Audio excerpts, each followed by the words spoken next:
तर हॅलो मित्रांनो, welcome to my mini blog. आज सकाळी रेडी झालो आणि गावच्या बसस्टॉपवर बसून पाहत बसलो मित्राची वाट.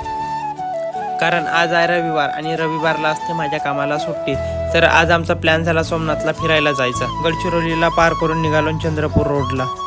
तर रस्त्यात पडते आपल्याला चंद्रपूर आणि गडचिरोलीला जोडणारी वैनगंगा नदी. वैनगंगा नदी तर आज अशी वाटत होती जसा का समुद्रच लागला. मग हिरापूरचा टोलगेट पार करून पोहोचलो मूलमध्ये.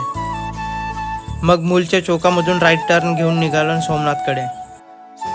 मग समोर गेलो तर लागला होता ट्रेनचा सिग्नल. खूप वेळ पाहिल्यानंतर सिग्नल सुटला आणि मग आम्ही सुंदर नजारे पाहत पोहोचलो सोमनाथ जवळच्या गावात.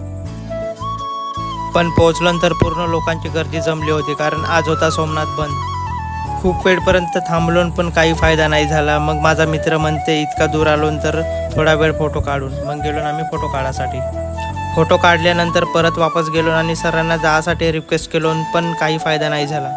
तर निघालो घराकडे. मग माझा मित्र म्हणते की इतका लांब आलो तर चल मूलचा डेपो पाहून. मूलच्या डेपोमध्ये थोडा वेळ फिरलो आणि मग निघालो गडचिरोलीसाठी. फायनली गडचिरोलीला पोहोचलो आणि दिवसभर फिरून आम्हाला लागली होती भूक. तर गांधी चौकात जाऊन केलो नाश्ता करून झाल्यानंतर निघालो गावाकडे. तर मित्रांनो, व्हिडिओला खूप सारे जण बघतात पण कुणाचा सपोर्ट मिळून नाही राहिला. तर तुमच्या एक फॉलो अँड लाईकमुळे मला थोडीशी हिंमत मिळेल. तर मित्रांनो, लाईक अँड फॉलो करायला विसरू नका. चला तर भेटूया पुढच्या व्हिडिओमध्ये.